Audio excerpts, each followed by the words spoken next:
ఒకప్పుడు ఎన్నికల సమయంలో మాత్రం వినిపించే ఓటర్ జాబితా చర్చ ఇప్పుడు తెలంగాణ రాజకీయాల్లో హాట్ టాపిక్గా మారింది. దేశవ్యాప్తంగా కేంద్ర ఎన్నికల సంఘం చేపడుతున్న ఎస్ఐఆర్ ప్రక్రియ తెలంగాణలో మాత్రం రాజకీయ వేడి పెంచుతోంది. ముఖ్యంగా గ్రేటర్ హైదరాబాద్పై ఫోకస్ పెట్టిన గులాబీ పార్టీ ఓటర్ల జాబితాలో ఒక్క పేరు కూడా మిస్ కాకూడదనే లక్ష్యంతో బూత్ స్థాయి యంత్రాంగాన్ని రంగంలోకి దింపుతోంది. ఎవరి ఓటు డిలీట్ అవుతుంది, ఎవరి పేరు కొనసాగుతుంది? ఎస్ఐఆర్ నిజంగా బోగస్ ఓట్ల కోసమేనా, లేక రాజకీయ లెక్కలకు కేంద్రంగా మారిందా? ఇంతకీ సర్ ప్రక్రియపై గులాబీ పార్టీ వ్యూహం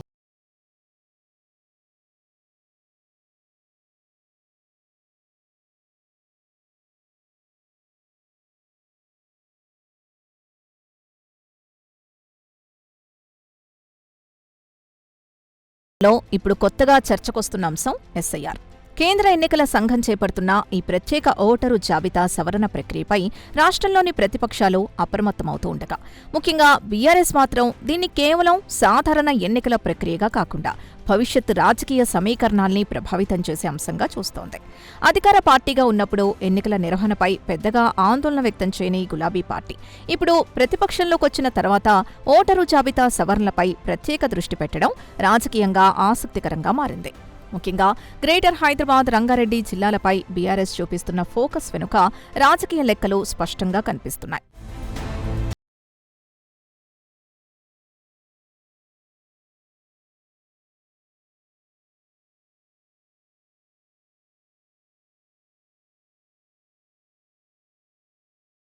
దేశవ్యాప్తంగా బోగస్ ఓట్ల తొలగింపే లక్ష్యమని కేంద్ర ప్రభుత్వం చెబుతున్నప్పటికీ ప్రతిపక్షాలు మాత్రం ఎస్ఐఆర్ను అనుమానాస్పద దృష్టితో చూస్తున్నాయి. తెలంగాణలో జూన్ 25 నుంచి జూలై 26 వరకు ఈ ప్రక్రియ కొనసాగనున్న నేపథ్యంలో ఓటర్ల జాబితాలో పేర్లు తొలగింపులు, పత్రాల పరిశీలన, ధృవీకరణలపై పెద్ద ఎత్తున చర్చ జరుగుతోంది.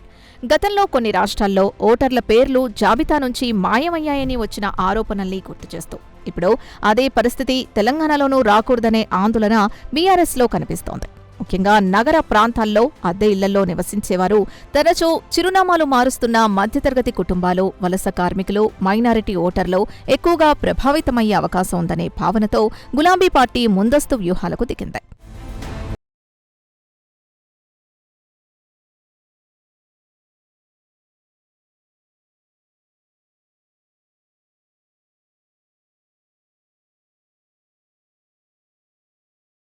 జరిగిన బీఆర్ఎస్ జనరల్ బాడీ సమావేశంలో పార్టీ అధినేత కేసీఆర్ ఎస్ఐఆర్ అంశంపై ప్రత్యేకంగా మాట్లాడినట్లు పార్టీ వర్గాలు చెబుతున్నాయి.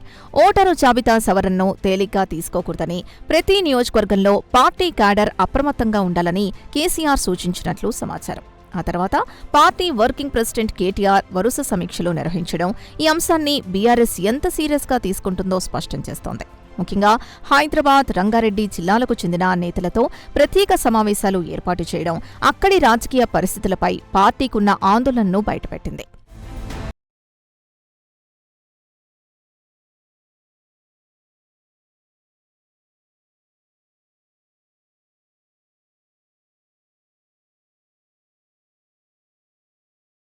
గ్రేటర్ హైదరాబాద్ బీఆర్ఎస్కు కేవలం ఒక నగర రాజకీయ కేంద్రం మాత్రమే కాదు, అది పార్టీకి అతి ముఖ్యమైన ఓటు బ్యాంకు.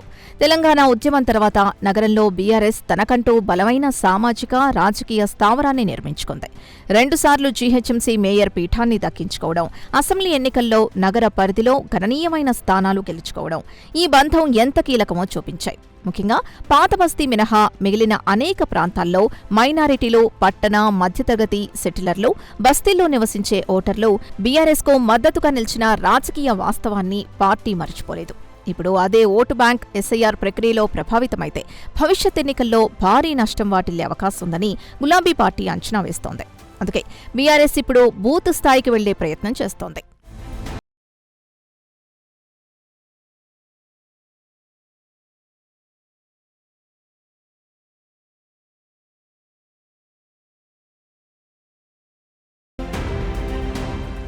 ప్రతి ప్రాంతంలో పార్టీకి అనుకూల ఓటర్లెవరు, వారి వద్ద Aadhaar, ration card, residence proof, ఇతర అర్హత పత్రాలున్నాయా లేదా, ఒకవేళ లేని పక్షంలో ఎలా సమకూర్చాలి అనే దానిపై క్యాడర్కు ప్రత్యేక మార్గదర్శకాలిస్తోంది. ఎన్నికల సమయంలో మాత్రమే చురుగ్గా కనిపించే బూత్ స్థాయి యంత్రాంగాన్ని ఇప్పుడు ఓటరు జాబితా సవరణ ప్రక్రియ కోసం యాక్టివ్ చేయడం గమనార్హం. ముఖ్యంగా బీఎల్ఏల నియామకం విషయంలో పార్టీ అధిష్టానం తీవ్రంగా ఫాలోఅప్ చేస్తోంది. కొన్ని నియోజకవర్గాల నుంచి ఇంకా పూర్తి జాబితాలు అందలేదని కేసీఆర్ అసంతృప్తి వ్యక్తం చేయడం ఈ అంశంపై పార్టీ ఎంత మైక్రో మేనేజ్మెంట్ చేస్తోందో తెలియజేస్తోంది.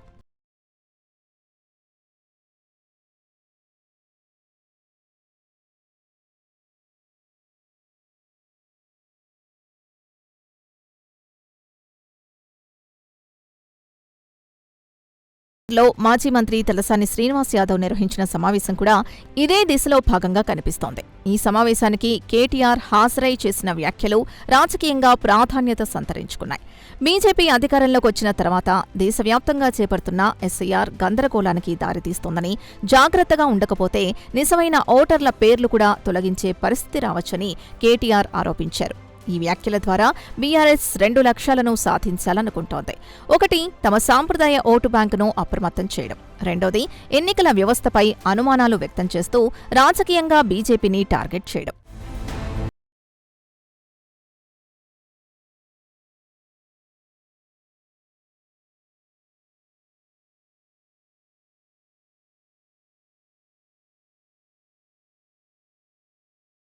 మరో రాజకీయ కోణం కూడా కనిపిస్తోంది. అధికారంలో ఉన్నప్పుడు బీఆర్ఎస్ కూడా ఓటరు జాబితాలపై ప్రతిపక్షాల నుంచి విమర్శలు ఎదుర్కొంటోంది.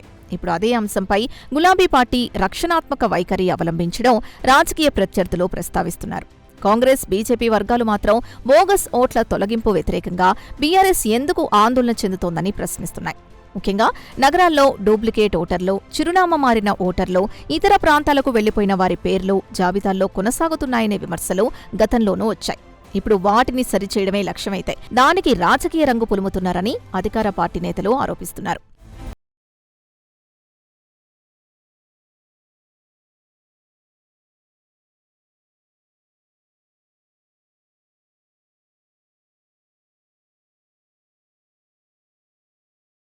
బీఆర్ఎస్ మాత్రం ఈ విమర్శల్ని ఖండిస్తోంది. తమకు అభ్యంతరం ఎస్ఐఆర్పై కాదని, దాని అమలుపై ఉందని పార్టీ నేతలు చెబుతున్నారు. అధికారులు సరైన ధృవీకరణ లేకుండా పేర్లు తొలగిస్తే చివరకు ప్రభావితమయ్యేది సాధారణ ఓటర్లేనని వాదిస్తున్నారు. ముఖ్యంగా నగరాల్లో పేదలు, అద్దెళ్లలో ఉండేవాళ్లు, తరచూ ఉద్యోగాల కోసం మారే ప్రజలు సరైన పత్రాలు సమర్పించలేక ఇబ్బందులు పడే అవకాశం ఉందని బీఆర్ఎస్ అంచనా వేస్తోంది. అందుకే పార్టీ క్యాడర్ ముందుగానే ఇంటింటికి వెళ్లి ఓటర్లను అప్రమత్తం చేయాలని నిర్ణయించినట్లు తెలుస్తోంది.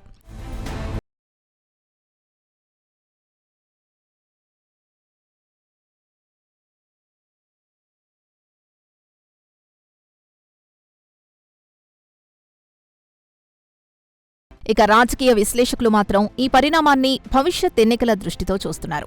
2023 అసెంబ్లీ ఎన్నికల్లో అధికారం కోల్పోయిన తర్వాత బీఆర్ఎస్కు నగర ప్రాంతాలే ప్రధాన బలమన్న అభిప్రాయం ఉంది. గ్రామీణ ప్రాంతాల్లో కాంగ్రెస్ బలపడుతున్న నేపథ్యంలో గ్రేటర్ హైదరాబాద్లో తమ ఆధిపత్యాన్ని నిలబెట్టుకోవడం గులాబీ పార్టీకి అత్యంత కీలకంగా మారింది. అందుకే ఇప్పుడు ఎస్ఐఆర్ను కేవలం ఎన్నికల ప్రక్రియగా కాకుండా రాజకీయంగా తమ బలాన్ని కాపాడుకునే యుద్ధంగా బీఆర్ఎస్ చూస్తోందనే విశ్లేషణ కనిపిస్తోంది.